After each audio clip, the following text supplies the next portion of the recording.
Okay sir, ಹಾಗೆ ನೀವು professor Kirtinath Kurtakoti ಇವರ ಮಾರ್ಗದರ್ಶನದಲ್ಲಿ ನೀವು ಕೈಗೊಂಡ ಆಧುನಿಕ ಕನ್ನಡ ಸಾಹಿತ್ಯದ ಮರು ಓದಿನ ಯೋಜನೆ ಬಹಳಷ್ಟು ಜನರಿಗೆ ಮೆಚ್ಚುಗೆಯಾಗಿದೆ. ಸೊ ಬೆಳಕಿನ ಬೆರಗು ಮತ್ತು ಇನ್ನೊಂದು ಸಾಹಿತ್ಯ ಸಂವಾದ, ಈ ಎರಡು ವಿಮರ್ಶಾ ಸಂಕಲನಗಳನ್ನ ನೀವು ಬರೆದಿದ್ದೀರಾ. ಸೊ ಕನ್ನಡ ಸಾಹಿತ್ಯದ ಬಗ್ಗೆ ಒಂದು ಹೊಸ ತಿರುವನ್ನೇ ಕೊಟ್ಟಿದ್ದೀರಾ ಈ ಪುಸ್ತಕಗಳ ಮೂಲಕ. ಸೊ ಅದ್ರ ಬಗ್ಗೆ ಹೇಳುವುದಾದ್ರೆ ಏನ್ ಹೇಳ್ತೀರಾ? ಇದು ನನಗೆ ಈ ವಿಮರ್ಶೆ ಕಡೆ ಇಲ್ಲಿಂದ ದಾರಿ ಬಂತು ಅನ್ನೋದನ್ನ ಹೇಳಬೇಕು.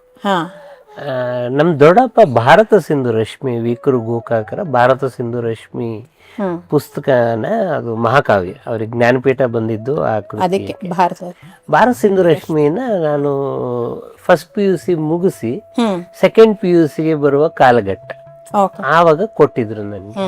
ಅಲ್ಲಿ ನಮ್ಮ ಮನೆ ಹತ್ರ ಮಲೆನಾಡಿನ ಮನೆಗಳು ಗೊತ್ತಿರುತ್ತೆ ನಿಮ್ಗೆ. ಒಂದ್ ಮನೆ 1 ಕಿಲೋಮೀಟರ್ ಒಂದ್ ಮನೆ 1 ಕಿಲೋಮೀಟರ್ ದೂರ ಯಾವ ಮನೆಯೂ ಇಲ್ಲ, ಕಾಡು ಅಲ್ಲ. ಆಮೇಲೆ ಆ ತರದ ನಾವು ಕಾಡಿನ ನಡುವೆ ಬೆಳೆದವ್ರು. ನಮ್ಮ ಮನೆಯಿಂದ ಒಂದು ಅರ್ಧ ಕಿಲೋಮೀಟರ್ ಹೋದ್ರೆ ಅಲ್ಲೊಂದು ಸೋಮೇಶ್ವರ ದೇವಸ್ಥಾನ ಅಂತ ಇತ್ತು. ಆ ಸೋಮೇಶ್ವರ ದೇವಸ್ಥಾನದಲ್ಲಿ ಬೆಳಗ್ಗೆ 10 ಗಂಟೆಗೆ ಅರ್ಚಕರು ಪೂಜೆ ಮಾಡ್ಕೊಂಡು ಹೋದ್ರೆ ಮಾರನೇ ದಿವಸದವರೆಗೂ ಅಲ್ಲಿಗೆ ಯಾರು ಬರಲ್ಲ. ಅಲ್ಲಿ ಆ ದೇವಸ್ಥಾನ ನನಗೆ ಅನೇಕ ಕೃತಿಗಳನ್ನು ಓದುವುದಕ್ಕೆ ಜಾಗ, ಯಾಕಂದ್ರೆ ಅಂತ ಶಾಂತಿ ನಡುವೆ ಇದು ರಶ್ಮಿಯನ್ನ ಅಲ್ಲಿ ಕೂತು ಓದ್ದೆ. ಅಲ್ಲಿ ಕೂತು ಓದದ ಮೇಲೆ ನಂಗೆ ಅದ್ರ ಬಗ್ಗೆ ಏನಾದ್ರು ಬರಿಬೇಕು ಅನ್ನಿಸ್ತು. ಯಾಕಂದ್ರೆ ನಮ್ಮಪ್ಪ ಬರೆಯೋರು, ಅವ್ರು ಹೆಂಗ್ ಪೋಸ್ಟ್ ಮಾಡೋದ್ರಲ್ಲಿ ನೋಡಿದ್ವಿ ನಾವು.